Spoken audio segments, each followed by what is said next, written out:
ओम नमः शिवाय। शिवजी सदा सहाय। ओम नमः शिवाय। गुरुजी सदा सहाय। जय गुरुजी संगत जी। और जो ये सत्संग शेयर करते हैं उन अंकल जी को भी जय गुरुजी।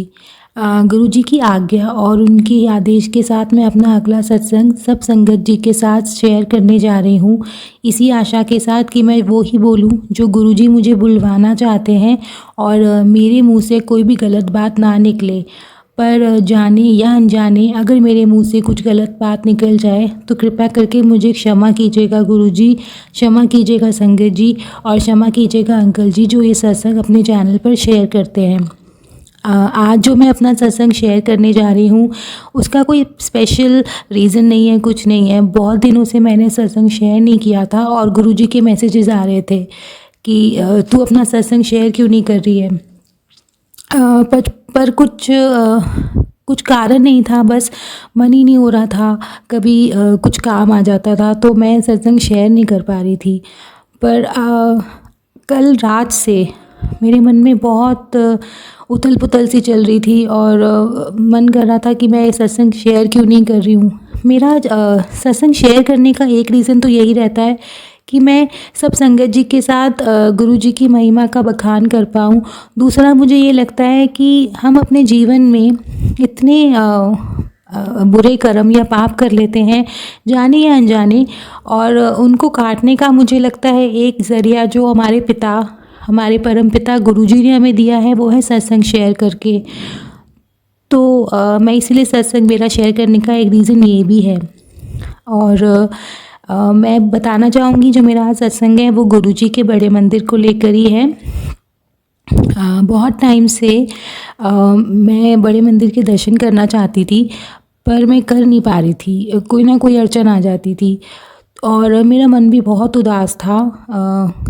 थर्सडे और फ्राइडे और सैटरडे 3 दिन लगातार मेरा मन बहुत ख़राब हो रहा था और मेरा मन हो रहा था कि मैं किसी दूर जगह चली जाऊँ, सब लोगों से दूर, जहाँ कोई प्रॉब्लम्स नहीं हो, जहाँ कोई रिश्ते निभाने का प्रेशर ना हो, मोबाइल फ़ोन्स ना हो, कुछ ना हो, बस एक शांत सी जगह हो जहाँ पे मैं बैठ के कुछ टाइम सुकून से बिता सकूँ।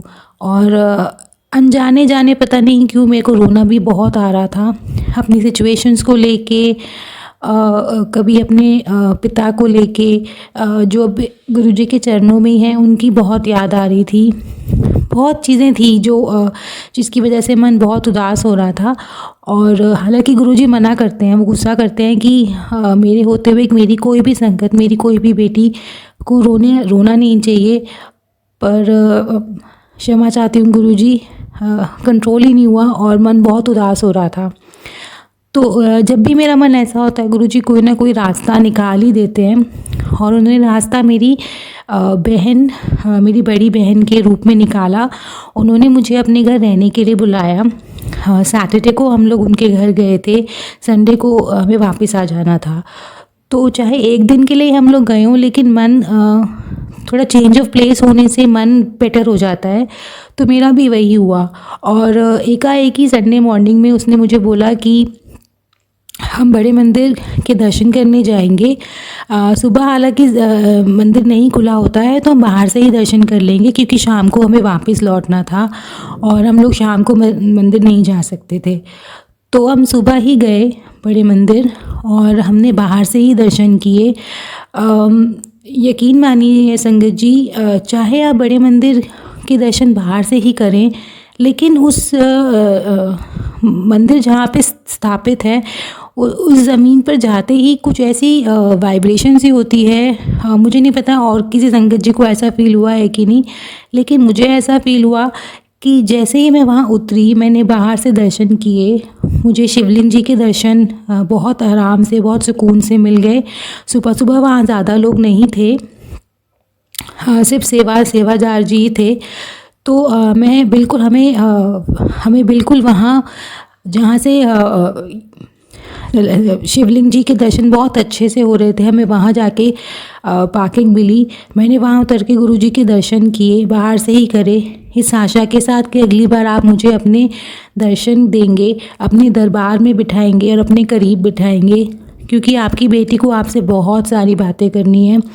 यकीन मानिए गुरुजी, जब भी लाइफ में प्रॉब्लम्स बहुत बढ़ जाती है, मन भारी हो जाता है, उस टाइम और कोई याद नहीं आता, सिर्फ अपने गुरुजी याद आते हैं, अपने पिता याद आते हैं। उनके स्वरूप के आगे बैठकर आप उनसे मन की जो इच्छा है, जो बात है, जो चीज़ मन को भारी कर रही है, वो खुल के कर सकते हैं।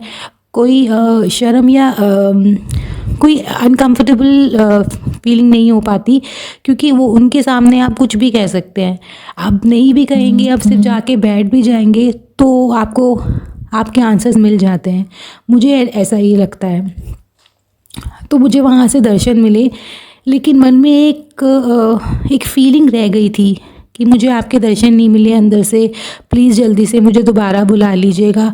आपने बाहर से दर्शन कराए, मेरे लिए वो भी बहुत बड़ी बात है। मैं उस पावन ज़मीन पे अपना कदम रख पाई, मेरे लिए तो यही बहुत बड़ी बात थी। तो हम वहाँ से वापस आ रहे थे, वहाँ से रास्ते में एक नया रास्ता है जो शायद ज़्यादा लोगों को नहीं पता है। वो थोड़ा पहाड़ी सा रास्ता है, वो जो उनके घर की तरफ से निकलता है।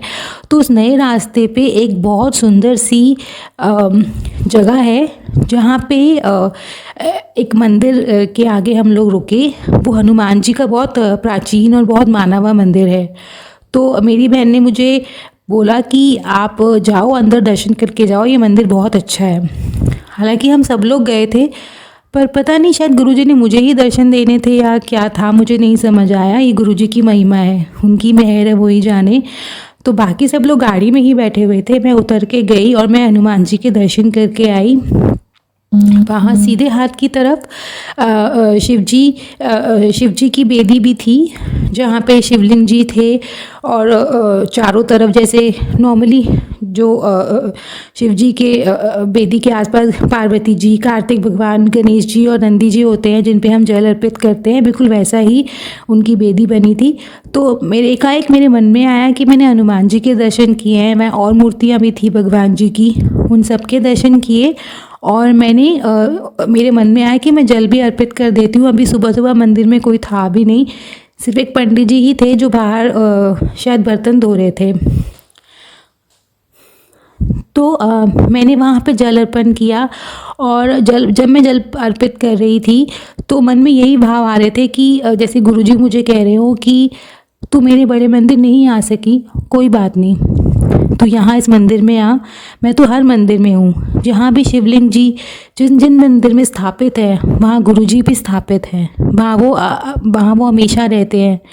तो मैंने उन शिवलिंग जी पे, पार्वती माता पे, गणेश जी पे, कार्तिक जी पे, नंदी जी पे, शिवलिंग जी पे जल अर्पित किया। और मन को सुकून सा मिला कि चलो दर्शन नहीं मिले, लेकिन यहाँ दर्शन मिल गए। मुझे सुबह सुबह आपके ऊपर जल अर्पित करने का मौका मिला, और मैं वो जल लेके भी आई। और मैंने वो जल अपने पूरे परिवार को, मेरी बहन, जीजा जी, उनका बेटा, मेरी दूसरी बहन, उन सबको मैंने वो जल दिया। उनको लगाने के लिए भी दिया, और उन्होंने पिया भी। थोड़ा थोड़ा ही ला पाई थी, पर हमने वो जल पिया भी कि हमारे कष्ट कटे।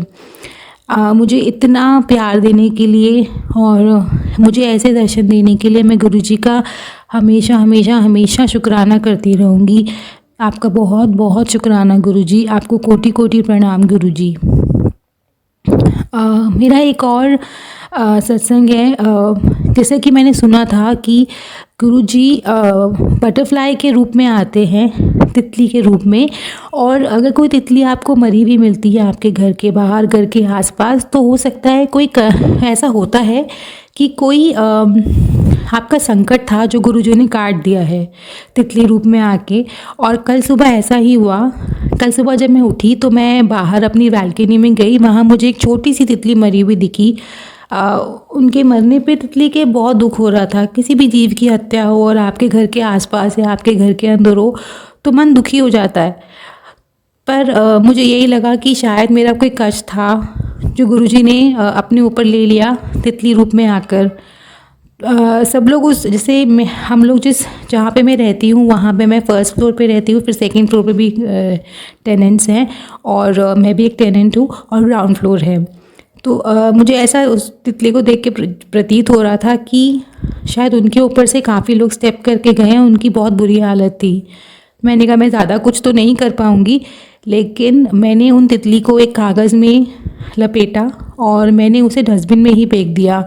मुझे समझ नहीं आया कि मैं क्या करूं, मेरे पास पौधे भी नहीं है कि मैं किसी पौधे में उनको रख देती। मुझे पता नहीं मैंने सही किया या गलत किया, ये तो शायद कोई संगत जी ही मुझे बता पाएंगी या अंकल जी मुझे बता पाए कि मैंने जो किया वो सही था कि नहीं। मैं बस ये उन्हें और तकलीफ़ नहीं मैं नहीं देख सकती थी कि एक जीव मर गया है और लोग उसके ऊपर से स्टेप होके करे जाएँ, वो बहुत बुरा लगता है, सच में बहुत बुरा लगता है संगत जी, इसीलिए मैंने ऐसे किया। अगर मैंने कुछ गलत किया हो गुरुजी तो प्लीज़ मुझे क्षमा कर दीजिएगा और आप भी क्षमा कर दीजिएगा संगत जी। जैसा मैंने पहले बताया था कि मैं बाहर स्ट्रे डॉग्स हैं जिनको मैं फ़ीड करती हूँ रात को, मेरे लिए दिल में बहुत करीब हैं वो लोग। तो जब भी उनको कोई तकलीफ़ होती है तो मैं गुरुजी के पास ही आती हूँ और गुरुजी से उनके लिए प्रे करती हूँ, और यकीन मानिए संगत जी, उनकी तकलीफ़ें ज़रूर दूर होती हैं क्योंकि गुरुजी आपकी द्वारा कही हुई हर बात को सुनते हैं, मैं ऐसा मानती हूँ। और मैंने मेरे साथ ऐसा हुआ भी है। मैं जब भी गुरुजी से कुछ दिल से मांगती हूँ या सच्चे दिल से आप गुरुजी से कुछ भी मांगे तो वो आपकी बात सुनते हैं, वो आपकी हर बात सुनते हैं। ऐसा आप जो बात आप बोलते हैं वो तो सुनते ही हैं, जो आप नहीं भी बोलते हैं वो सुनते हैं। अगर गुरुजी का स्वरूप आपके पास है तो उस स्वरूप में गुरुजी साक्षात प्रेजेंट हैं, और अगर आपके पास उनका स्वरूप नहीं भी है लेकिन अगर आप गुरुजी में सच्चा विश्वास रखते हैं तो वो आपके अंदर ही हैं। मैं यही विश्वास रखती हूँ। जैसा कि मैं बता रही थी कि मैं स्ट्रे डॉग्स को फ़ीड करती हूँ, उनके लिए गुरुजी से कुछ ना कुछ मांगती रहती हूँ। तो पीछे कुछ स्ट्रे डॉग्स में से 2 स्ट्रे डॉग ऐसी हैं, फीमेल डॉग्स हैं वो, उनको कुछ तकलीफ़ हो रही थी, स्किन इंजरी। अब मुझे समझ नहीं आ रहा था, मैं किसी डॉक्टर को जानती नहीं हूँ और ना मुझे इतना नॉलेज है कि उनको क्या देना चाहिए। तो मेरे मन में एकाएक यही आया कि मैं गुरुजी का तिलक क्यों ना उनको लगा दूँ, हो सकता है उससे कुछ हमें इतना फ़र्क पड़ता है, इंसानों को जहाँ तकलीफ़ होती है वहाँ वो तिलक लगा देते हैं तो हमारी तकलीफ़ें दूर होती हैं। तो इन बेज़ुबान जीवों की तकलीफ़ क्यों दूर नहीं होगी? वो मुँह से अपनी बात तो नहीं बता सकते, लेकिन जो उन्हें जानते हैं, जैसे मैं उन्हें जानती हूँ और मुझे समझ में आ जाता है कि वो तकलीफ़ में हैं, तो गुरुजी उनकी मदद भी ज़रूर करेंगे।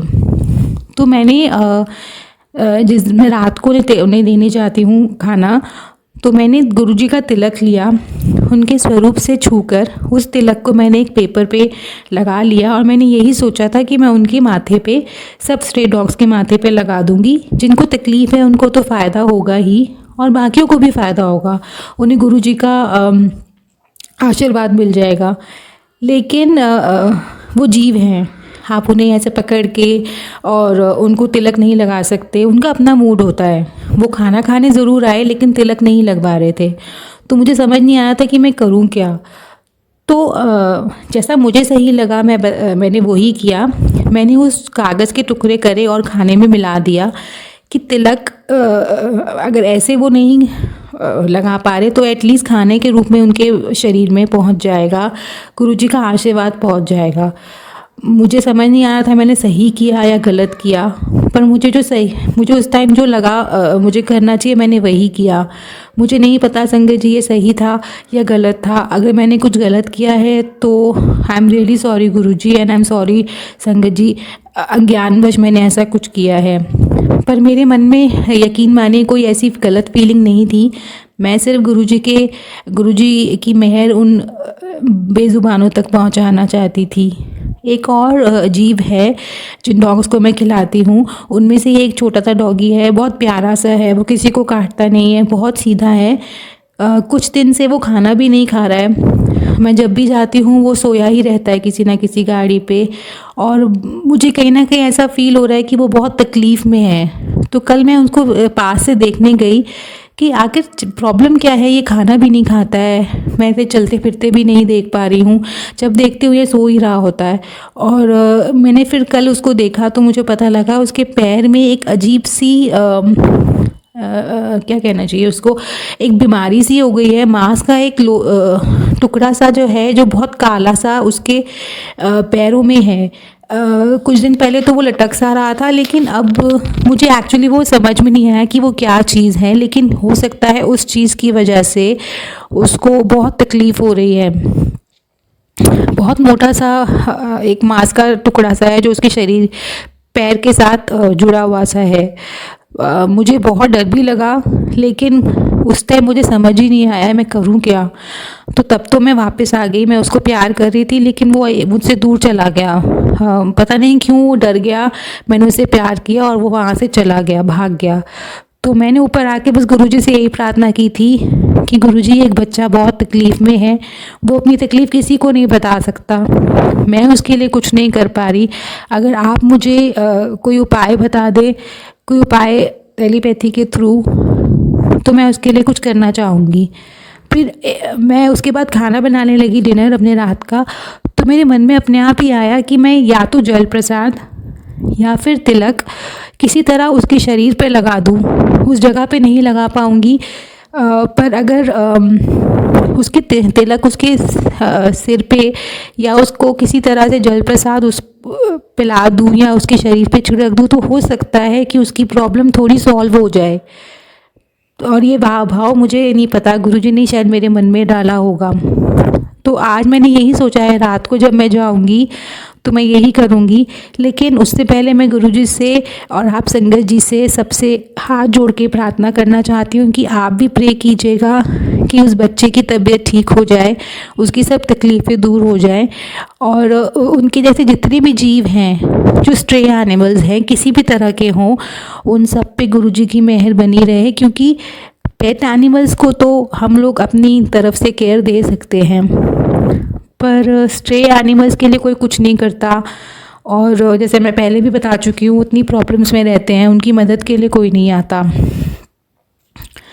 तो बस मैं यही कहना चाहती हूँ, और मैं आपसे प्रार्थना भी इसीलिए कर रही हूँ क्योंकि मैंने इतने संगत जी से सुना है, इतने सत्संगों में सुना है कि जब संगत जी एक बड़ा परिवार है गुरुजी का, और अगर वो मिलजुल के गुरुजी से अरदास करते हैं, प्रार्थना करते हैं किसी के लिए भी, तो वो ज़रूर पूरी होती है। तो अगर आप सब मिल के इन जीवों के लिए थोड़ी सी प्रार्थना कर देंगे, थोड़ा सा समय निकाल के अगर आप इनके लिए प्रार्थना कर सके, तो मैं ज़िंदगी भर आप लोगों का शुक्रिया, आपकी शुक्रगुज़ार रहूँगी। और गुरुजी का तो शुक्राना है ही हर चीज़ में। मैं कोई एक मेंशन नहीं कर सकती, पर मेरी हर ज़िंदगी का हर लम्हा, छोटे से छोटा मोमेंट भी सब सिर्फ गुरुजी को अर्पित है। बस मैं यही कहना चाहूँगी। हाँ, एक बात और शेयर करना चाहूँगी संगत जी, जब मैंने ये सत्संग शेयर करने के सोचा था और मैं बैठी थी गुरुजी के स्वरूप के आगे, तो मुझे एक शब्द मेरे दिमाग में नहीं आ रहा था, मुझे समझ नहीं आ रहा था मैं कैसे शुरू करूँगी, क्या करूँगी। लेकिन मैंने गुरुजी को इतना ही कहा था कि गुरुजी, मैं अपना सत्संग शेयर कर रही हूँ, मुझे शब्द नहीं मिल रहे हैं, आप बस वही बुलवाइएगा जो आप बुलवाना चाहते हैं। मुझे नहीं पता मैं क्या शेयर करूँगी क्या नहीं, पर मेरा आज मन बहुत कर रहा है कि मैं सत्संग शेयर करूँ। और कहीं ना कहीं वो एक लालच सा कह लीजिए या उम्मीद कह लीजिए मुझे होती है कि शायद मेरे बुरे कर्म थोड़े से कट सकें।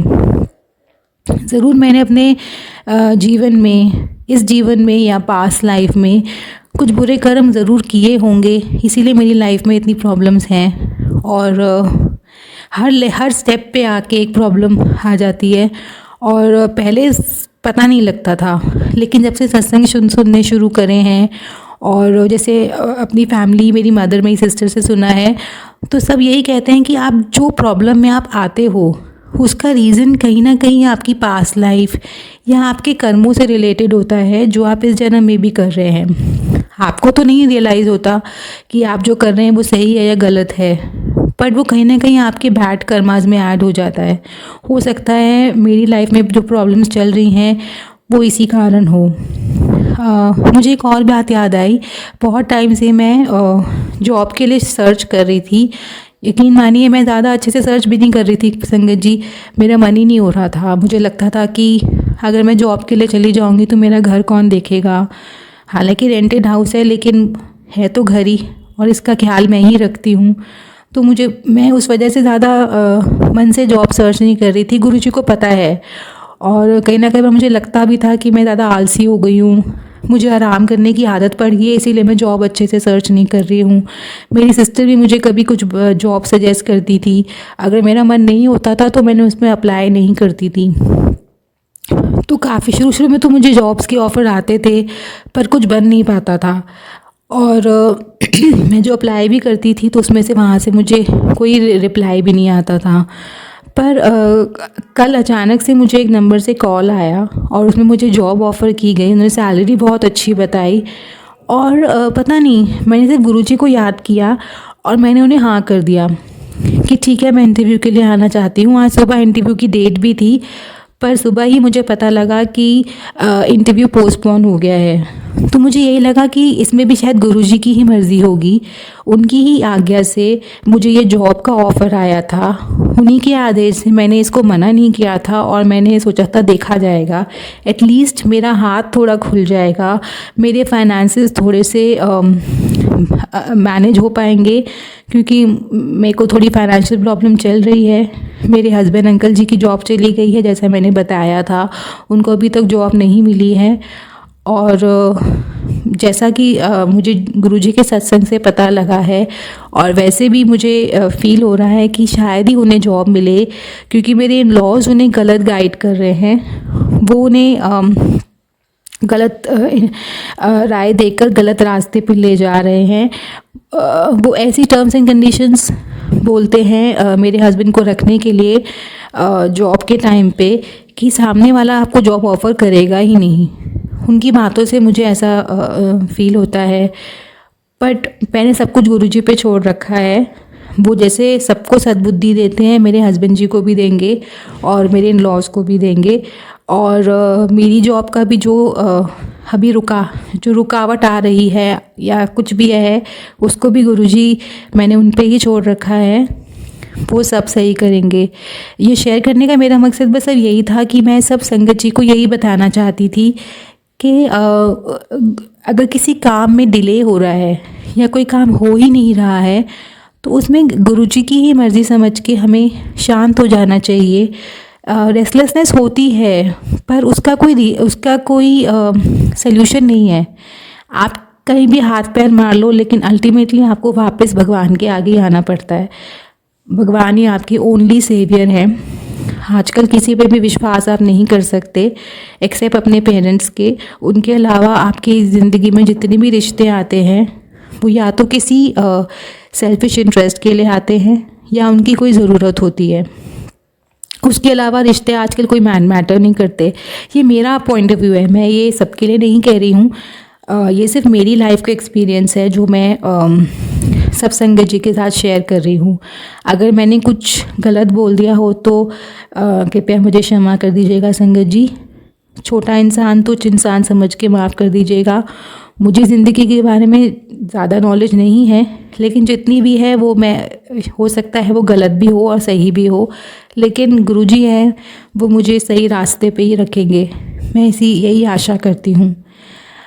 मैं अपने इस सत्संग को बस यहीं पे कंप्लीट करती हूँ, इस आशा के साथ कि मैंने जो भी बोला होगा उससे किसी को हर्ट नहीं हुआ होगा।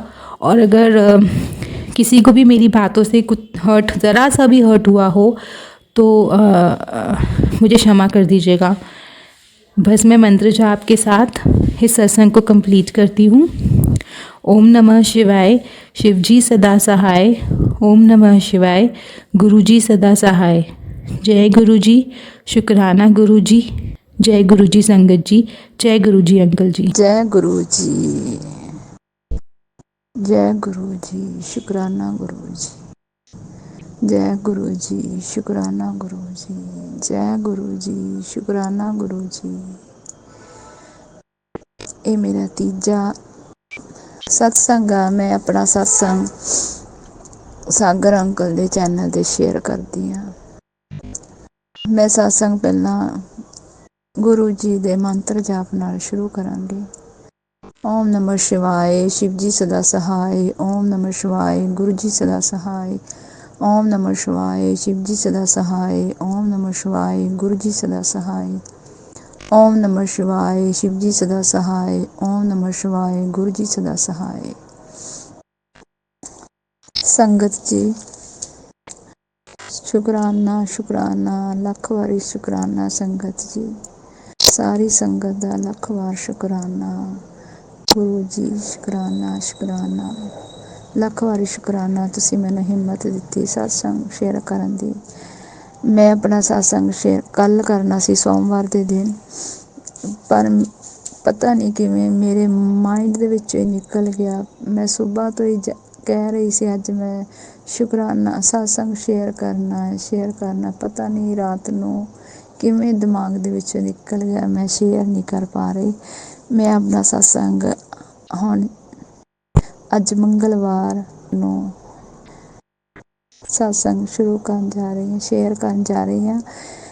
संगत जी मैं बचपन तो ही महाशिव नाल जुड़ी हाँ। बहुत छोटी सी जदों मेरी मदर की डेथ हो गई सी, उस तो बाद मेरी सिस्टर ते मेरे ड्रीम विच शिव जी भगवान जी आए तो उन्होंने कहा कि जे तुसी मेरी पूजा करते हुंदे तो मैं तुहाडी मदर मम्मी नूं नहीं लैके जाना सी। संगत जी ये ड्रीम सानूं बहुत दिन असी चिंता दे विच होए, शिव जी भगवान ने सानूं रात नूं ये ड्रीम विच क्यों किया। उस तो बाद ਜਦੋਂ ਮੰਮੀ ਦਾ ਭੋਗ ਪੈ ਗਿਆ, ਉਸ ਤੋਂ ਬਾਅਦ ਅਸੀਂ ਦੋਨੋਂ ਭੈਣਾਂ ਦੋਨੋਂ ਸਿਸਟਰ शिव जी भगवान की मूर्ति बहुत वड्डी सी साडे घर। असी सुबह उठदियां इशनान करदियां, इशनान करके फिर शिवा की मूर्ति दुध नाल पूरे कच्ची लस्सी पा के उन्हां नाल इशनान करवा के अगरबत्ती जोत ला के असी दोनों भैणां शिवा दे अगे खड़ के पूजा करदियां उन्हां दी। संगत जी असी बहुत विराग नाल शिवां दी पूजा करदियां। महाशिव दी इन्नी सी उठदे बहिंदे ओम नमः शिवाय, ओम नमः शिवाय सारा दिन इदां ही करदियां रहिंदियां दोनों सिस्टर। साडी कोई भी मनोकामना हुंदी सी असी अखां बंद करके कह दिंदे सी भी साडी भगवान जी ये गल पूरी करदे। साडी हर गल शिव जी भगवान जी पूरी करदे सी। संगत जी सानूं इन्ना बिलीव सी, सानूं इन्ना सी भी साडा पिता ही ये आ, सब कुछ साडा माता पिता शिव भगवान ही आ, होर कुछ नहीं गा। संगत जी उस तो बाद 95 ਦੇ ਵਿੱਚ ਮੇਰੀ ਮੈਰਿਜ ਹੋ ਗਈ ਤੇ ਮੇਰੀ ਮੈਰਿਜ ਲੋਕਲ ਹੀ ਹੋਈ। 95 ਚ ਮੈਰਿਜ ਹੋਈ, 96 ਚ ਮੇਰੇ ਬੇਟਾ ਹੋ ਗਿਆ। ਵਧੀਆ 3-4 ਸਾਲ ਬਹੁਤ ਵਧੀਆ ਨਿਕਲੇ। ਮੈਂ ਸੁਬਾਹ ਇਸ਼ਨਾਨ ਕਰਦੀ 5 ਵਜੇ ਉੱਠ ਕੇ। ਉਸ ਤੋਂ ਬਾਅਦ ਮੈਂ शिव जी भगवान ਦੀ ਸਸੁਰਾਲ ਵਿੱਚ ਵੀ ਆ ਕੇ ਬਹੁਤ ਵਧੀਆ ਢੰਗ ਨਾਲ ਪੂਜਾ ਕਰਦੀ। ਉਸ ਤੋਂ ਬਾਅਦ ਮੈਂ ਚਾਹ ਬਣਾ ਕੇ ਸਾਰਿਆਂ ਨੂੰ ਦਿੰਦੀ। ਸੰਗਤ ਜੀ ਫਿਰ 2000 ਦੇ ਵਿੱਚ ਸੰਨ 2000 ਦੇ ਵਿੱਚ ਮੇਰੇ ਦੇਵਰ ਦੀ ਸ਼ਾਦੀ ਹੋ ਗਈ। ਨਣਦ ਤੇ ਦੇਵਰ ਦੋਨਾਂ ਦੀ ਸ਼ਾਦੀ ਹੋ ਗਈ, ਇੱਕੋ ਦਿਨ ਹੀ ਹੋਈ ਸੀ ਦੋਹਾਂ ਦੀ ਮੈਰਿਜ। ਸੰਗਤ ਜੀ 3-4 ਸਾਲ ਵਧੀਆ ਨਿਕਲੇ। ਉਸ ਤੋਂ ਬਾਅਦ ਜਿਹੜੀ ਮੇਰੀ ਦਰਾਣੀ ਸੀ ਉਹਨਾਂ ਦਾ ਨਾਮ ਸ਼ਬਦ ਲਿਆ ਹੋਇਆ ਸੀ ਸਰਸੇ ਤੋਂ, ਸਰਸਾ ਦਰਬਾਰ ਤੋਂ, ਤੇ ਉਹਨਾਂ ਦੀ ਮੰਮੀ ਪੱਕੇ ਪ੍ਰੇਮੀ ਸਨ। ਜਦੋਂ ਵੀ ਉਹ ਇੱਥੇ ਮਿਲਣ ਆਉਂਦੇ ਤਾਂ ਉਹ ਮੈਨੂੰ ਕਹਿੰਦੇ ਅਸੀਂ ਤੁਹਾਨੂੰ ਵੀ ਨਾਮ ਸ਼ਬਦ ਦਵਾ ਦੇਣਾ। ਸੰਗਤ ਜੀ 2004 ਦੇ ਵਿੱਚ ਉਹਨਾਂ ਨੇ ਮੈਨੂੰ ਨਾਮਦਾਨ ਸਰਸੇ ਤੋਂ ਦਵਾ ਦਿੱਤਾ। ਸੰਗਤ ਜੀ ਮੈਂ ਨਾਮਦਾਨ ਲੈ ਕੇ ਘਰੇ ਤਾਂ ਆ ਗਈ, ਪਰ ਮੈਂ ਬਹੁਤ ਕਨਫਿਊਜ਼ਨ ਦੇ ਵਿੱਚ ਸੀ ਕਿ ਮੈਂ ਹੁਣ ਕਿਹਨੂੰ ਮੰਨਾਂ। ਮੈਂ ਉਹਨਾਂ ਦਾ ਮੰਤਰ ਜਾਪ ਕਰਾਂ ਕਿ ਮੈਂ ਆਪਦੇ ਮਹਾਸ਼ਿਵ ਨੂੰ ਮੰਨਾਂ। ਮੈਨੂੰ ਪਤਾ ਹੀ ਨਹੀਂ ਸੰਗਤ ਜੀ ਕੀ ਹੋ ਗਿਆ। ਨਾ ਤਾਂ ਮੈਂ ਸ਼ਿਵ ਭਗਵਾਨ ਦੇ ਮੰਤਰ ਜਾਪ शिव चालीसा पढ़दी, शिव स्त्रोत्र पढ़दी सी, ना मैं ਉਹ ਵੀ ਮੇਰਾ ਸਾਰਾ ਕੁਛ ਛੱਡਿਆ ਗਿਆ। ਤੇ ਨਾ ਹੀ ਮੈਂ ਜਿਹੜਾ ਸਰਸਾ ਦਰਬਾਰ ਤੋਂ ਨਾਮਦਾਨ ਲਿਆ ਸੀ ਉਹ ਵੀ ਮੰਤਰ ਜਾਪ। ਜੇ ਮੈਂ ਰਾਤ ਨੂੰ ਕਹਿੰਦੀ ਮੈਂ ਸਵੇਰੇ ਉੱਠ ਕੇ ਮੰਤਰ ਜਾਪ ਕਰੂੰਗੀ ਤਾਂ ਸਵੇਰੇ ਮੈਨੂੰ ਜਾਗ ਹੀ ਨਹੀਂ ਆਉਂਦੀ ਸੀ, ਮੈਂ ਸੁੱਤੀ ਰਹਿੰਦੀ ਸੀ। ਜੇ ਸਵੇਰੇ ਉੱਠ ਖੜ੍ਹਦੀ ਮੈਂ ਕਹਿ ਦਿੰਦੀ ਸੀ ਚਲ ਰਾਤ ਨੂੰ ਕਰਕੇ ਪਾਊਂਗੀ। ਇੱਦਾਂ ਹੀ ਸੰਗਤ ਜੀ ਮੈਂ ਕਨਫਿਊਜ਼ਨ ਦੇ ਵਿੱਚ ਬਹੁਤ ਸਾਲ ਕੱਢੇ। ਮੈਂ ਬਹੁਤ ਦੁੱਖ ਤਕਲੀਫਾਂ ਸਹੀਆਂ ਸੰਗਤ ਜੀ, ਇੰਨੇ ਦੁੱਖ ਕਿਸੇ ਨੇ ਨਹੀਂ ਸਹੇ। ਮੈਂ ਬਹੁਤ ਮਿਹਨਤ ਕਰਦੀ ਸੀਗੀ ਸਸੁਰਾਲ ਦੇ ਵਿੱਚ ਰਹਿ ਕੇ, ਇੱਜ਼ਤ ਸਾਰਿਆਂ ਦੀ ਕਰਦੀ ਸੀਗੀ, ਪਰ ਮੈਨੂੰ ਕੋਈ ਵੀ ਸਨਮਾਨ ਨਹੀਂ ਦਿੰਦਾ ਸੀਗਾ। ਮੈਂ ਹਰ ਕੰਮ ਅੱਗੇ ਹੋ ਕੇ ਕਰਦੀ ਸੀਗੀ, ਪਰ ਮੇਰੀ ਕੋਈ ਕਦਰ ਨਹੀਂ ਕਰਦਾ ਸੀਗਾ। ਮੈਂ ਸਾਰੀਆਂ ਆਪਦੀਆਂ ਜਿੰਨੀਆਂ ਵੀ ਜ਼ਿੰਮੇਵਾਰੀਆਂ ਹੁੰਦੀਆਂ ਪੂਰੀਆਂ ਨਿਭਾਈਆਂ, ਪਰ ਮੈਨੂੰ ਸਭ ਨੇ ਦੁੱਖ ਤਕਲੀਫਾਂ ਹੀ ਦਿੱਤੀਆਂ। ਮੈਂ ਬਹੁਤ ਦੁੱਖ ਸਹੇ, ਪਰ ਮੈਂ ਆਪਦੇ ਈਸ਼ਵਰ ਦੇ ਅੱਗੇ ਮੈਂ ਹਾਰ ਨਹੀਂ ਮੰਨੀ ਸੀ। ਮੈਨੂੰ ਆਏ ਸੀ ਮੇਰਾ ਭਗਵਾਨ ਮੇਰੇ ਨਾਲ ਖੜਾ ਹੈ, ਮੈਂ ਉਹਦੇ ਸਿਰ 'ਤੇ ਆਪਦੇ ਦੁੱਖ ਕੱਟ ਲਏ ਗੁਰੂ ਜੀ ਦੇ ਅੱਗੇ। ਮੈਂ ਕਿਸੇ ਨੂੰ ਸ਼ੇਅਰ ਵੀ ਨਹੀਂ ਹੋਣ ਦਿੱਤਾ, ਸ਼ੋਅ ਵੀ ਨਹੀਂ ਹੋਣ ਦਿੱਤਾ ਕਿ ਤੁਸੀਂ ਮੈਨੂੰ ਇੰਨਾ ਦੁੱਖ ਕਿਉਂ ਦਿੰਦੇ ਆ, ਇੰਨੀਆਂ ਦੁੱਖ ਤਕਲੀਫਾਂ ਕਿਉਂ ਦਿੰਦੇ ਆ ਸੰਗਤ ਜੀ। ਫਿਰ 2020 ਦੇ ਵਿੱਚ ਬਨਾਰਸ ਤੋਂ ਸਾਡੇ ਘਰ ਸੰਤ ਆਉਂਦੇ ਸੀ ਇੱਕ, ਉਹ ਸ਼ਿਵ ਜੀ ਭਗਵਾਨ ਨੂੰ ਬਹੁਤ ਮੰਨਦੇ ਸੀਗੇ। ਉਹ ਸਾਡੇ ਇੱਥੇ ਕਿੰਨੇ ਘਰਾਂ ਦੇ ਵਿੱਚ ਆਉਂਦੇ ਸੀਗੇ, ਰਾਤ ਰਹਿ ਕੇ ਜਾਂਦੇ ਸੀਗੇ, ਸੁਬਾਹ ਚਲੇ ਜਾਂਦੇ ਸੀ। ਉਹਨਾਂ ਦੀ ਆਪਣੀ ਮੌਜ ਸੀ, ਉਹ ਇੱਕ ਜਗ੍ਹਾ 'ਤੇ ਨਹੀਂ ਰਹਿੰਦੇ ਸੀ। ਇੱਕ ਦਿਨ ਮੈਂ ਦੁਪਹਿਰ ਵੇਲੇ ਜਦੋਂ ਬੈਠੇ ਅਤੇ ਗੱਲਾਂ ਬਾਤਾਂ ਕਰੀ ਜਾਂਦੇ ਸੀ, ਅਤੇ ਮੈਂ ਵੀ ਉਹਨਾਂ ਕੋਲ ਬੈਠ ਗਈ ਅਤੇ ਮੈਂ ਉਹਨਾਂ ਨੂੰ ਕਿਹਾ ਕਿ ਵੀ ਬਾਬਾ ਜੀ, ਮੈਨੂੰ ਇਹ ਨਹੀਂ ਪਤਾ ਲੱਗਦਾ ਵੀ ਮੈਂ ਨਾਮ ਸ਼ਬਦ ਲਿਆ ਹੋਇਆ। ਮੈਂ ਸ਼ਿਵ ਜੀ ਭਗਵਾਨ ਨੂੰ ਬਹੁਤ ਜ਼ਿਆਦਾ ਮੰਨਦੀ ਸੀ, ਮੈਂ ਇੰਨਾ ਪਿਆਰ ਕਰਦੀ ਸੀ ਆਪਦੇ ਸ਼ਿਵਾਂ ਨੂੰ, ਅਤੇ ਮੈਨੂੰ ਹੁਣ ਇਹ ਕਨਫਿਊਜ਼ਨ ਆ ਕਿ ਮੈਂ ਸ਼ਿਵ ਜੀ ਭਗਵਾਨ ਨੂੰ ਮੰਨਾਂ ਕਿ ਮੈਂ ਆਪਦੇ ਗੁਰੂ ਨੂੰ ਮੰਨਾਂ। ਮੇਰੀ ਇਹ ਕਨਫਿਊਜ਼ਨ ਦੂਰ ਕਰੋ। ਫਿਰ ਉਹ ਬਨਾਰਸ ਜਿਹੜੇ ਸੰਤ ਆਏ ਸੀ, ਉਹਨਾਂ ਨੇ ਕਿਹਾ ਬੇਟਾ, ਜਿਹੜੇ ਸ਼ਿਵ ਜੀ ਭਗਵਾਨ ਜੀ ਉਹ ਇਸ਼ਟ ਆ ਤੁਹਾਡੇ, ਅਤੇ ਜਿਹੜੇ ਗੁਰੂ ਉਹ ਗੁਰੂ ਹੀ ਆ। ਪਹਿਲਾਂ ਤੁਸੀਂ ਸੁਬਾਹ ਉੱਠ ਕੇ ਆਪਦੇ ਇਸ਼ਟ ਦੇਵ ਦੀ ਪੂਜਾ ਕਰਿਆ ਕਰੋ, ਉਸ ਤੋਂ ਬਾਅਦ ਤੁਸੀਂ ਗੁਰੂ ਨੂੰ ਯਾਦ ਕਰਿਆ ਕਰੋ, ਗੁਰੂ ਦਾ ਮੰਤਰ ਉਸ ਤੋਂ ਬਾਅਦ ਕਰਿਆ ਕਰੋ, ਪਹਿਲਾਂ ਤੁਸੀਂ ਸ਼ਿਵਾਂ ਦੀ ਪੂਜਾ ਕਰਿਆ ਕਰੋ। ਸੰਗਤ ਜੀ, ਫਿਰ ਮੈਂ ਹੌਲੀ ਹੌਲੀ ਉਹਨਾਂ ਦੀ ਗੱਲ ਮੇਰੇ ਦਿਮਾਗ ਦੇ ਵਿੱਚ ਲੱਗ ਗਈ, ਅਤੇ ਫਿਰ ਮੈਂ ਹੌਲੀ ਹੌਲੀ ਸ਼ਿਵ ਜੀ ਭਗਵਾਨ ਨੂੰ ਉਵੇਂ ਹੀ ਮੰਨਣ ਲੱਗ ਗਈ ਜਿਵੇਂ ਪਹਿਲਾਂ ਹੀ ਮੰਨਦੀ ਸੀ। ਮੈਂ ਬਹਿੰਦੇ ਉੱਠਦੇ ਮੈਂ ਸ਼ਿਵਾਂ ਦਾ ਨਾਂ ਲੈਂਦੀ ਰਹਿੰਦੀ ਸੀ, ਮੇਰੇ ਸ਼ਿਵ ਭਗਵਾਨ, ਮੇਰੀ ਪਾਰਵਤੀ ਮਈਆ, ਮੇਰੇ ਸ਼ਿਵ ਜੀ ਭਗਵਾਨ, ਮੇਰੇ ਪਾਰਵਤੀ ਮਈਆ। ਸੰਗਤ ਜੀ, ਮੈਂ ਵਿਆਹ ਤੋਂ ਪਹਿਲਾਂ ਵੀ, ਜਦੋਂ ਮੇਰੀ ਮੈਰਿਜ ਹੋਣੀ ਸੀ, ਉਸ ਤੋਂ ਪਹਿਲਾਂ ਵੀ ਮੈਂ ਸ਼ਿਵ ਪੁਰਾਣ ਦਾ ਪਾਠ ਕੀਤਾ ਸੀ। ਉਸ ਤੋਂ ਬਾਅਦ ਮੈਂ ਕਿਹਾ ਸੀ ਕਿ ਚਲੋ ਜਦੋਂ ਮੇਰੀ ਮੈਰਿਜ ਹੋ ਗਈ, ਉਸ ਤੋਂ ਬਾਅਦ ਮੈਂ ਸ਼ਿਵ ਪੁਰਾਣ ਦਾ ਪਾਠ ਕਰੂੰਗੀ ਉੱਥੇ ਜਾ ਕੇ ਵੀ, ਬਟ ਮੇਰੇ ਤੋਂ 20 ਸਾਲ ਪਾਠ ਹੀ ਨਹੀਂ ਹੋਇਆ ਗਾ। ਮੇਰਾ ਤਾਂ ਦਿਮਾਗ ਹੀ ਪਤਾ ਨਹੀਂ ਕੀ ਹੋ ਗਿਆ ਸੀ, ਮੇਰੇ ਦਿਮਾਗ ਨੂੰ ਮੈਂ ਸਭ ਕੁਛ ਹੀ ਭੁੱਲ ਗਈ ਸੀਗੀ, ਕਨਫਿਊਜ਼ਨ ਦੇ ਵਿੱਚ ਰਹਿੰਦੀ ਸੀਗੀ ਮੈਂ, ਇਹ ਕੀ ਹੋ ਗਿਆ ਮੇਰੇ ਨਾਲ। ਫਿਰ ਸੰਗਤ ਜੀ, ਜਦੋਂ ਹੌਲੀ ਹੌਲੀ ਮੈਂ ਸ਼ਿਵ ਜੀ ਭਗਵਾਨ ਨੂੰ ਮੰਨਣ ਲੱਗ ਗਈ, ਫਿਰ ਉੱਦਾਂ ਹੀ ਫਿਰ ਮੈਂ ਸੁਬਾਹ ਉੱਠ ਕੇ ਸ਼ਿਵਾਂ ਦੀ ਪੂਜਾ ਕਰਦੀ, ਫਿਰ ਮੈਂ ਸੁਖਮਨੀ ਸਾਹਿਬ ਦਾ ਪਾਠ ਕਰ ਲੈਂਦੀ ਸੀ। ਹੌਲੀ ਹੌਲੀ ਮੇਰੇ ਮਨ ਨੂੰ ਸ਼ਾਂਤੀ ਆਉਣ ਲੱਗੀ। ਪਹਿਲਾਂ ਮੇਰਾ ਮਨ ਬਿਲਕੁਲ ਵੀ ਰਿਲੈਕਸ ਨਹੀਂ ਰਹਿੰਦਾ ਸੀ। ਜਿਉਂ ਮੈਂ ਭਗਵਾਨ ਜੀ ਨੂੰ ਮੰਨਣ ਲੱਗੀ, ਤਿਉਂ ਮੇਰਾ ਮਨ ਸ਼ਾਂਤ ਹੋਣ ਲੱਗ ਗਿਆ, ਜਿਵੇਂ ਮੈਨੂੰ ਨਾ ਕੋਈ ਮੇਰੇ ਸਰੀਰ ਦੀ ਦਵਾਈ ਮਿਲ ਗਈ ਹੁੰਦੀ ਹੈ। ਸੰਗਤ ਜੀ, ਉਸ ਤੋਂ ਬਾਅਦ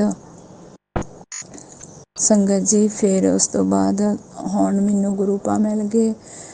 ਹੁਣ ਮੈਨੂੰ ਹੋਰ ਵੀ ਜ਼ਿਆਦਾ ਸ਼ਾਂਤੀ ਮਿਲ ਗਈ ਜਦੋਂ ਦੀ ਮੈਂ ਗੁਰੂ ਪਾ ਜੀ ਨਾਲ ਜੁੜੀ ਹਾਂ।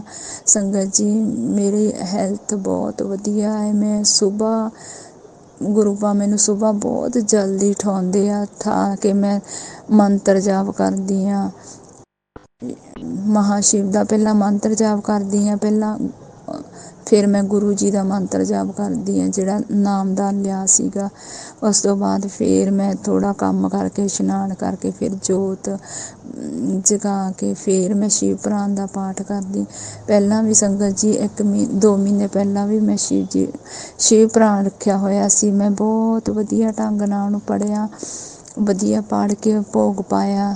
ਸੰਗਤ ਜੀ, ਫਿਰ ਮੈਂ ਉਹ ਜਿਹੜਾ ਸ਼ਿਵ ਪੁਰਾਣ ਸੀ, ਮੈਂ ਮੰਦਿਰ 'ਚੋਂ ਲੈ ਕੇ ਆਈ ਸੀ। ਫਿਰ ਮੈਂ ਜਦੋਂ ਉਹਨਾਂ ਨੂੰ ਮੰਦਿਰ ਦੇ ਵਿੱਚ ਜਾਣ ਲੱਗੀ, ਤਾਂ ਮੇਰੇ ਮਦਰ ਇਨ ਲਾ ਕਹਿੰਦੇ ਤੁਸੀਂ ਮੈਨੂੰ ਸ਼ਿਵ ਪੁਰਾਣ ਦੇ ਦਿਓ ਅਤੇ ਮੈਂ ਵੀ ਪੜ੍ਹਨਾ ਹੈ। ਮੈਂ ਉਹਨਾਂ ਨੂੰ ਸ਼ਿਵ ਪੁਰਾਣ ਦੇ ਦਿੱਤਾ। ਜਦੋਂ ਉਹਨਾਂ ਨੇ ਪੜ੍ਹਿਆ ਬਟ ਸੰਗਤ ਜੀ, ਉਹਨਾਂ ਤੋਂ ਜ਼ਿਆਦਾ ਪੜ੍ਹਿਆ ਨਹੀਂ ਗਿਆ, ਕਿਉਂਕਿ ਸੰਸਕ੍ਰਿਤ ਦੇ ਸ਼ਬਦ ਵਿੱਚ ਜ਼ਿਆਦਾ ਸਨ। ਅਤੇ ਉਹਨਾਂ ਨੇ ਹਾਫ ਹੀ ਪੜ੍ਹਿਆ, ਅੱਧਾ ਹੀ ਪੜ੍ਹਿਆ ਸੰਗਤ ਜੀ। ਫਿਰ ਉਹ ਮੈਨੂੰ ਕਹਿਣ ਲੱਗੇ ਤੁਸੀਂ ਇੱਦਾਂ ਹੀ ਮੰਦਰ ਦੇ ਵਿੱਚ ਦੇ ਆਓ, ਬਟ ਸੰਗਤ ਜੀ ਮੇਰਾ ਮਨ ਨਹੀਂ ਸੀਗਾ ਸ਼ਿਵ ਪੁਰਾਣ ਦੇਣ ਦਾ ਮੰਦਰ ਦੇ ਵਿੱਚ, ਵੀ ਇੱਦਾਂ ਬਿਨਾਂ ਭੋਗ ਪਾਏ ਤੋਂ ਅੱਧਾ ਪੜ੍ਹ ਕੇ ਦੇਣਾ ਚੰਗੀ ਗੱਲ ਨਹੀਂ ਸੰਗਤ ਜੀ। ਫਿਰ ਮੈਂ ਉਹ ਸ਼ਿਵ ਪੁਰਾਣ ਹੁਣ ਫਿਰ ਮੈਂ ਅਲੱਗ ਚੌਂਕੀ ਬਣਾ ਕੇ ਉਹਦੇ ਉੱਪਰ ਰੱਖਿਆ ਹੋਇਆ ਹੈ। ਮੈਂ ਸੁਬਾਹ ਸ਼ਿਵ ਜੀ ਭਗਵਾਨ ਨੂੰ ਉਠਾਉਂਦੀ ਹਾਂ, ਧੂਪ ਬੱਤੀ ਕਰਕੇ ਫਿਰ ਮੈਂ ਸ਼ਿਵ ਪੁਰਾਣ ਪੜ੍ਹਦੀ ਹਾਂ ਸੰਗਤ ਜੀ। ਜਦੋਂ ਮੇਰਾ ਸ਼ਿਵ ਪੁਰਾਣ ਥੋੜ੍ਹਾ ਜਿਹਾ ਰਹਿ ਗਿਆ, ਬਸ ਪੂਰਾ ਹੋ ਗਿਆ, ਕੰਪਲੀਟ ਹੋ ਗਿਆ, ਫਿਰ ਮੈਂ ਭੋਗ ਪਾ ਕੇ ਫਿਰ ਸ਼ਿਵ ਪੁਰਾਣ ਜਿਹੜਾ ਮੈਂ ਮੰਦਰ ਦੇ ਵਿੱਚ ਦੇ ਕੇ ਆਊਂਗੀ। ਅਤੇ ਸੰਗਤ ਜੀ ਹੁਣ ਮੇਰਾ ਜਿਹੜਾ ਮਨ ਆ ਬਹੁਤ ਭਗਤੀ ਵਿੱਚ ਲੱਗਦਾ ਹੈ। ਮੈਂ ਬਹੁਤ ਸਤਸੰਗ ਸੁਣਦੀ ਹਾਂ ਹਰ ਰੋਜ਼। ਮੈਂ ਸੁਬਾਹ ਜਦੋਂ ਕੰਮ ਕਰਕੇ ਵਿਹਲੀ ਹੋ ਜਾਂਦੀ ਹਾਂ, ਮੈਂ ਨਾਲ ਨਾਲ ਸਟਿਚਿੰਗ ਕਰਦੀ ਹਾਂ, ਨਾਲ ਨਾਲ ਮੈਂ ਸਾਰੇ ਸਤਸੰਗ ਸੁਣਦੀ ਹਾਂ ਗੁਰੂ ਜੀ ਦੇ। ਗੁਰੂ ਜੀ ਮੈਸੇਜ ਕਰਦੇ ਆ ਕਿ ਤੁਸੀਂ ਬਹੁਤ ਦੁੱਖ ਸਹੇ, ਤੁਸੀਂ ਬਹੁਤ ਮਿਹਨਤ ਕੀਤੀ ਆ, ਹੁਣ ਤੁਹਾਡੀ ਮਿਹਨਤ ਦਾ ਫਲ ਤੁਹਾਨੂੰ ਜ਼ਰੂਰ ਮਿਲੇਗਾ ਅਤੇ ਖੁਸ਼ ਰਿਹਾ ਕਰ ਕੁੜੀਏ। ਅਤੇ ਹੋਰ ਵੀ ਬਹੁਤ ਤਰ੍ਹਾਂ ਦੇ ਮੈਸੇਜ ਗੁਰੂ ਜੀ ਟੈਲੀਪੈਥੀ ਰਾਹੀਂ ਦਿੰਦੇ ਆ ਕਿ ਕੁੜੀਏ ਤੂੰ ਜੋ ਕੋਈ ਤੇਰੇ ਨਾਲ ਕਰਦਾ ਹੈ ਕਰੀ ਜਾਣ ਦੇ, ਪਰ ਤੂੰ ਨਾ ਬੋਲੀ, ਮੈਂ ਤੇਰੇ ਸਿਰ 'ਤੇ ਖੜ੍ਹਾ ਹੈ। ਜੋ ਤੈਨੂੰ ਕੋਈ ਕੁਛ ਕਹੇਗਾ ਮੈਂ ਆਪੇ ਉਹਨੂੰ ਸਮਝ ਲਵਾਂਗਾ, ਪਰ ਤੂੰ ਉਹਨਾਂ ਨੂੰ ਕੁਛ ਨਹੀਂ ਕਹਿਣਾ। ਇੱਦਾਂ ਦੇ ਮੈਸੇਜ ਜਦੋਂ ਗੁਰੂ ਜੀ ਮੈਨੂੰ ਦਿੰਦੇ ਆ ਅਤੇ ਮੇਰਾ ਮਨ ਬਹੁਤ ਖੁਸ਼ ਹੋ ਜਾਂਦਾ ਅਤੇ ਮੈਂ ਕਿਸੇ ਨੂੰ ਕੁਛ ਵੀ ਨਹੀਂ ਬੋਲਦੀ। ਮੇਰੇ ਨਾਲ ਘਰ ਦੇ ਵਿੱਚ ਬਹੁਤ ਕੁਛ ਹੁੰਦਾ ਹੈ, ਪਰ ਫਿਰ ਵੀ ਮੈਂ ਡੋਲਦੀ ਨਹੀਂ ਗੁਰੂ ਜੀ ਦੇ ਸਿਰ 'ਤੇ। ਮੈਂ ਕਹਿੰਦੀ ਮੇਰੇ ਸ਼ਿਵ ਭਗਵਾਨ ਮੇਰੇ ਕੋਲ ਆ, ਉਹ ਮੇਰੀ ਹਰਦਮ ਰਕਸ਼ਾ ਕਰਦੇ, ਮੇਰੇ ਪਰਿਵਾਰ ਦੀ ਰਕਸ਼ਾ ਕਰਦੇ ਆ। ਉਹਨਾਂ ਦੇ ਸਿਰ 'ਤੇ ਮੈਂ ਆਪਣੀ ਇੰਨੀ ਜ਼ਿੰਦਗੀ ਕੱਢ ਲਈ ਆ, ਮੈਂ ਡੋਲਦੀ ਨਹੀਂ ਬਿਲਕੁਲ ਵੀ, ਕਿਉਂਕਿ ਮੇਰੇ ਸ਼ਿਵ ਭਗਵਾਨ ਮੇਰਾ ਸਾਥ ਦਿੰਦੇ ਆ। ਜਦੋਂ ਵੀ ਮੈਂ ਕੁਛ ਸੋਚਦੀ ਹਾਂ ਉਹ ਮੇਰੀ ਹਰੇਕ ਸੋਚ ਨੂੰ ਪੂਰਾ ਕਰਦੇ ਆ। ਪਹਿਲਾਂ ਤਾਂ ਮੈਂ ਬਹੁਤ ਨੈਗੇਟਿਵ ਵੀ ਸੋਚ ਲੈਂਦੀ ਸੀ, ਮੇਰਾ ਨੈਗੇਟਿਵ ਹੋ ਜਾਂਦਾ ਸੀ, ਪੋਜ਼ੀਟਿਵ ਸੋਚਦੀ ਸੀ, ਪੋਜ਼ੀਟਿਵ ਹੁੰਦਾ ਸੀ। ਇਹ ਜਦੋਂ ਮੈਨੂੰ ਪਤਾ ਲੱਗਾ ਵੀ ਮੇਰੇ ਨਾਲ ਇੱਦਾਂ ਹੁੰਦਾ ਹੈ ਅਤੇ ਫਿਰ ਮੈਂ ਬਿਲਕੁਲ ਨੈਗੇਟਿਵ ਸੋਚਣਾ ਛੱਡ ਦਿੱਤਾ। ਮੈਂ ਹਮੇਸ਼ਾ ਪੋਜ਼ੀਟਿਵ ਹੀ ਸੋਚਣ ਲੱਗ ਗਈ ਸੰਗਤ ਜੀ। ਅਤੇ ਹੁਣ ਗੁਰੂ ਪਾ ਜਦੋਂ ਵੀ ਮੈਂ ਯਾਦ ਕਰਦੀ, ਗੁਰੂ ਪਾ ਮੈਨੂੰ ਕਿਤੇ ਬਟਰਫਲਾਈ ਦੇ ਸਰੂਪ ਵਿੱਚ, ਕਦੇ ਮੈਨੂੰ ਕਾਲੀਆਂ ਚੀਂਟੀਆਂ ਦੇ ਰੂਪ ਵਿੱਚ, ਕਦੇ ਮੈਨੂੰ ਚਿੱਟੇ ਕਬੂਤਰਾਂ ਦੇ ਰੂਪ ਵਿੱਚ ਡੇਲੀ ਦਰਸ਼ਨ ਦਿੰਦੇ ਆ। ਮੇਰਾ ਮਨ ਵੀ ਬਹੁਤ ਖੁਸ਼ ਹੋ ਜਾਂਦਾ ਹੈ ਕਿ ਗੁਰੂ ਮੇਰੇ ਨਾਲ ਖੜ੍ਹਾ ਹੈ, ਸ਼ਿਵ ਮੇਰੇ ਨਾਲ ਖੜ੍ਹਾ ਹੈ, ਮੈਂ ਕਿਉਂ ਡੋਲਾਂ ਜਦੋਂ ਮੇਰਾ ਮਹਾਸ਼ਿਵ ਮੇਰੇ ਨਾਲ ਹੈ। ਮੈਨੂੰ ਕਿਸੇ ਡੋਲਣ ਦੀ ਕੋਈ ਉਹ ਹੈ ਨਹੀਂ। ਮਨ ਮੇਰਾ ਹਰ ਵੇਲੇ ਉਦਾਸ ਨਹੀਂ ਮੈਂ ਹੁੰਦੀ, ਕਿ ਮੈਂ ਹਰ ਵੇਲੇ ਖੁਸ਼ ਰਹਿੰਦੀ ਹਾਂ, ਕਿਉਂਕਿ ਮੈਨੂੰ ਉਹਨਾਂ ਦਾ ਸਹਾਰਾ ਹੀ ਬਹੁਤ ਆ। ਮੈਂ ਸਵੇਰੇ ਜਦੋਂ ਪਾਠ ਪੂਜਾ ਕਰਦੀ ਅਤੇ ਮੈਂ ਮਹਾਸ਼ਿਵ ਨੂੰ ਇਹੀ ਕਹਿੰਦੀ ਹੁੰਦੀ ਹਾਂ, ਤੇਰਾ ਭਰੋਸਾ ਤੇਰਾ ਸਹਾਰਾ ਤੇਰਾ ਆਸਰਾ, ਤੇਰਾ ਭਰੋਸਾ ਤੇਰਾ ਸਹਾਰਾ ਤੇਰਾ ਆਸਰਾ, ਤੂੰ ਹੀ ਆ ਦਾਤਾ ਮੇਰਾ ਸਭ ਕੁਛ। ਮੇਰੇ ਵਿੱਚ ਕੋਈ ਨੈਗੇਟਿਵਿਟੀ ਨਹੀਂ ਹੈ, ਮੈਂ ਪੋਜ਼ੀਟਿਵ ਸੋਚਦੀ ਹਾਂ। ਅਤੇ ਜੇ ਮੈਨੂੰ ਕੋਈ ਕੁਛ ਕਹਿੰਦਾ ਵੀ ਹੈ ਨਾ ਅਤੇ ਮੈਂ ਇਗਨੋਰ ਮਾਰ ਦਿੰਦੀ ਹਾਂ। ਮੈਂ ਸਿਰਫ ਮੇਰਾ ਧਿਆਨ ਇਸ ਵੇਲੇ ਸਿਰਫ ਗੁਰੂ ਪਾ ਵੱਲ ਆ, ਜੋ ਮੈਨੂੰ ਬਲੈਸ ਕਰਦੇ ਆ, ਮੇਰੀ ਹਰ ਮਨੋਕਾਮਨਾ ਪੂਰੀ ਕਰਦੇ ਆ। ਮੈਨੂੰ ਆਪਣੇ ਗੁਰੂ ਪਾ 'ਤੇ ਬਹੁਤ ਮਾਣ ਆ। ਗੁਰੂ ਪਾ ਮੈਨੂੰ ਮੈਸੇਜ ਕਰਦੇ ਆ, ਕੁੜੀਏ ਸ਼ੁਕਰਾਨਾ ਕਰ, ਸ਼ੁਕਰਾਨਾ ਕਰ, ਤੇਰੇ ਸ਼ੁਕਰਾਨੇ ਵਿੱਚ ਹੀ ਤੈਨੂੰ ਸਭ ਕੁਛ ਮਿਲ ਜਾਣਾ ਹੈ। ਤੈਨੂੰ ਘਰ ਵੀ ਮਿਲ ਜਾਣਾ ਹੈ, ਤੈਨੂੰ ਘਰ ਦੀ ਚਾਬੀ ਵੀ ਮਿਲ ਜਾਣੀ ਆ, ਤੇਰੇ ਬੱਚੇ ਵੀ ਵਧੀਆ ਸੈੱਟ ਹੋ ਜਾਣੇ ਆ। ਮੇਰਾ ਮਨ ਬਹੁਤ ਖੁਸ਼ ਹੁੰਦਾ। ਮੈਂ ਕਹਿੰਦੀ ਮੇਰੇ ਗੁਰੂ ਪਾ ਹਰਦਮ ਮੇਰੇ ਨਾਲ ਹੈ, ਮੇਰੀ ਹਰ ਗੱਲ ਉਹਨਾਂ ਨੇ ਪੂਰੀ ਕਰਨੀ। ਮੈਨੂੰ ਕਾਹਦੀ ਟੈਨਸ਼ਨ ਆ, ਮੈਨੂੰ ਕਾਹਦਾ ਫਿਕਰ ਆ, ਜਦੋਂ ਮੇਰੇ ਗੁਰੂ ਪਾ ਨੇ ਹੀ ਸਾਰਾ ਕੁਛ ਕਰਨਾ ਹੈ, ਫਿਰ ਮੈਂ ਕਿਉਂ ਟੈਨਸ਼ਨ ਲਵਾਂ ਸੰਗਤ ਜੀ। ਮੈਂ ਕੋਈ ਟੈਨਸ਼ਨ ਨਹੀਂ ਲੈਂਦੀ ਆਪਦੇ ਗੁਰੂ ਪਾ ਦੇ ਸਿਰ 'ਤੇ, ਸਭ ਉਹਦੇ 'ਤੇ ਛੱਡਿਆ ਵਿਆ ਹੈ। ਬੱਚਿਆਂ ਦਾ ਵੀ ਫਿਊਚਰ ਉਹਦੇ 'ਤੇ ਛੱਡਿਆ ਮੈਂ, ਆਪਣੇ ਮਹਾਸ਼ਿਵ 'ਤੇ, ਆਪਦੇ ਅੰਕਲ ਜੀ ਦਾ ਵੀ ਸਭ ਕੁਛ ਉਹਦੇ 'ਤੇ ਛੱਡਿਆ, ਘਰ ਬਾਰ ਸਭ ਕੁਛ ਉਹਦਾ ਹੈ। ਉਹਨੇ ਸਾਨੂੰ ਇਸ ਦੁਨੀਆ 'ਤੇ ਭੇਜਿਆ ਹੈ, ਜੋ ਕੁਛ ਕਰਨਾ ਹੈ ਮੇਰੇ ਮਹਾਸ਼ਿਵ ਨੇ ਕਰਨਾ ਹੈ। ਸ਼ੁਕਰਾਨਾ ਗੁਰੂ ਪਾ, ਲੱਖ ਵਾਰੀ ਸ਼ੁਕਰਾਨਾ ਤੇਰਾ, ਸ਼ੁਕਰਾਨਾ ਸ਼ੁਕਰਾਨਾ ਤੁਸੀਂ ਸਾਨੂੰ ਤੰਦਰੁਸਤ ਸਰੀਰ ਦਿੱਤਾ, ਵਧੀਆ ਰੈਸਟ ਪੁਸ਼ਟ ਸਰੀਰ ਦਿੱਤਾ। ਤੁਸੀਂ ਸਾਨੂੰ ਸਰੀਰ ਦਿੱਤਾ, ਅਸੀਂ ਮਿਹਨਤ ਕਰਦੇ ਹਾਂ, ਕੰਮ ਕਾਰ ਕਰਦੇ ਹਾਂ। ਗੁਰੂ ਪਾ ਮੈਂ ਕਈ ਵਾਰੀ ਇਹ ਸੋਚਦੀ ਹੁੰਦੀ ਹਾਂ, ਕਈ ਲੋਕ ਕਹਿ ਦਿੰਦੇ ਆ ਵੀ ਅਸੀਂ ਸਾਡੇ ਕੋਲ ਤਾਂ ਕੁਛ ਵੀ ਨਹੀਂ, ਸਾਨੂੰ ਕੁਛ ਕੀ ਭਗਵਾਨ ਜੀ ਨੇ ਕੁਛ ਨਹੀਂ ਦਿੱਤਾ। ਗੁਰੂ ਪਾ ਜਿਸ ਭਗਵਾਨ ਨੇ ਸਾਨੂੰ ਐਡਾ ਸੋਹਣਾ ਸਰੀਰ ਦਿੱਤਾ ਹੈ, ਜੇ ਅਸੀਂ ਮਿਹਨਤ ਨਾ ਕਰਾਂਗੇ ਤਾਂ ਇਹਦੇ ਵਿੱਚ ਭਗਵਾਨ ਜੀ ਦਾ ਕੀ ਕਸੂਰ ਆ। ਉਹ ਵੀ ਲੋਕ ਹੈਗੇ ਆ ਜਿਹੜੇ ਉਹ ਵੀ ਇਨਸਾਨ ਆ, ਜਿਨ੍ਹਾਂ ਦੇ ਹੱਥ ਪੈਰ ਨਹੀਂ ਹੁੰਦੇ, ਉਹ ਫਿਰ ਵੀ ਬਹੁਤ ਮਿਹਨਤ ਕਰਦੇ ਆ। ਗੁਰੂ ਪਾ ਮੈਂ ਜਿੰਨੇ ਵੀ ਸਤਸੰਗ ਸੁਣੇ, ਮੈਂ ਸਤਸੰਗ ਸੁਣ ਕੇ ਮੈਨੂੰ ਬਹੁਤ ਜ਼ਿਆਦਾ ਪਾਵਰ ਮਿਲੀ ਆ, ਇੰਨੀ ਪਾਵਰ ਮਿਲੀ ਆ ਕਿ ਮੇਰਾ ਮਨ ਕਦੇ ਨਹੀਂ ਡੋਲਦਾ। ਹੁਣ ਮੈਂ ਹਰ ਰੋਜ਼ ਸਤਸੰਗ ਸੁਣਦੀ ਹਾਂ ਅਤੇ ਗੁਰੂ ਜੀ ਦਾ ਸ਼ੁਕਰਾਨਾ ਕਰਦੀ ਹਾਂ। ਗੁਰੂ ਜੀ ਹਰ ਦਮ ਤੁਸੀਂ ਜਿਵੇਂ ਸਾਡੇ ਨਾਲ ਰਹਿੰਦੇ ਹੋ, ਅਤੇ ਸਾਰੀ ਜਿੰਨਾ ਚਿਰ ਅਸੀਂ ਇਸ ਦੁਨੀਆ ਦੇ ਵਿੱਚ ਹੈਗੇ ਹਾਂ, ਤੁਸੀਂ ਬਲੈਸ ਕਰਦੇ ਰਹੋ, ਸਾਡੇ ਹਰ ਦਮ ਨਾਲ ਰਹੋ। ਗੁਰੂ ਜੀ 4 ਦਿਨ ਹੋ ਗਏ ਹੁਣ, ਗੁਰੂ ਜੀ ਤੁਸੀਂ ਹਰ ਰੋਜ਼ ਹੀ ਸਾਡੇ ਨਾਲ। ਮੈਂ ਇੱਕ ਦਿਨ ਸੋਚਿਆ ਵੀ ਗੁਰੂ ਜੀ ਸਾਰੇ ਤਰ੍ਹਾਂ ਦੇ ਦਰਸ਼ਨ ਦਿੱਤੇ ਤੁਸੀਂ, ਅਤੇ ਪਰ ਗੁਲਾਬ ਦੇ ਫੁੱਲਾਂ ਦੀ ਸਮੈਲ ਨਹੀਂ ਆਉਂਦੀ ਗੀ, ਮਹਿਸੂਸ ਨਹੀਂ ਹੁੰਦਾ ਗਾ ਵੀ ਤੁਸੀਂ ਸਾਡੇ ਨਾਲ ਹੈਗੇ ਆ। ਅਤੇ ਸੰਗਤ ਜੀ ਤੁਸੀਂ ਯਕੀਨ ਮੰਨਿਓ, ਅਤੇ ਅੱਜ 4 ਦਿਨ ਹੋ ਗਏ ਆ, ਅਤੇ ਮੈਂ ਜਦੋਂ ਵੀ ਰੋਟੀ ਬਣਾਉਣ ਲੱਗਦੀ ਹਾਂ, ਖਾਣਾ ਬਣਾਉਣ ਲੱਗਦੀ ਹਾਂ, ਜਦੋਂ ਵੀ ਉੱਥੇ ਬੈਠਦੀ ਹਾਂ, ਅਤੇ ਮੈਨੂੰ ਗੁਲਾਬ ਦੇ ਫੁੱਲਾਂ ਦੀ ਬਹੁਤ ਸਮੈਲ ਆਉਂਦੀ ਆ, ਅਤੇ ਮੇਰਾ ਮਨ ਬਹੁਤ ਖੁਸ਼ ਹੋ ਜਾਂਦਾ। ਅਤੇ ਮੈਨੂੰ ਮਹਿਸੂਸ ਹੁੰਦਾ ਹੈ ਕਿ ਗੁਰੂ ਜੀ ਮੇਰੇ ਨੇੜੇ ਬੈਠੇ ਆ, ਮੈਂ ਖਾਣਾ ਬਣਾ ਰਹੀ ਹਾਂ। ਸ਼ੁਕਰਾਨਾ ਗੁਰੂ ਜੀ, ਸ਼ੁਕਰਾਨਾ, ਲੱਖ ਵਾਰੀ ਸ਼ੁਕਰਾਨਾ। ਸ਼ੁਕਰਾਨਾ ਮੇਰੇ ਗੁਰੂ ਪਾ, ਲੱਖ ਲੱਖ ਵਾਰੀ ਸ਼ੁਕਰਾਨਾ। ਸ਼ੁਕਰਾਨਾ ਮੇਰੇ ਗੁਰੂ ਪਾ, ਕਰੋੜ ਕਰੋੜ ਵਾਰ ਸ਼ੁਕਰਾਨਾ। ਮਹਾਸ਼ਿਵ ਤੁਸੀਂ ਸਾਡੇ ਅੰਗ ਸੰਗ, ਬੱਚਿਆਂ ਦੇ ਅੰਗ ਸੰਗ ਸਹਾਈ ਰਹਿਣਾ। ਗੁਰੂ ਜੀ ਸਾਨੂੰ ਦਾ ਤੁਹਾਡਾ ਬਹੁਤ ਵੱਡਾ ਆਸਰਾ ਹੈ, ਸਹਾਰਾ ਹੈ, ਭਰੋਸਾ ਹੈ ਤੁਹਾਡੇ 'ਤੇ। ਗੁਰੂ ਪਾ ਭਰੋਸਾ ਹੈ ਤੁਹਾਡੇ 'ਤੇ।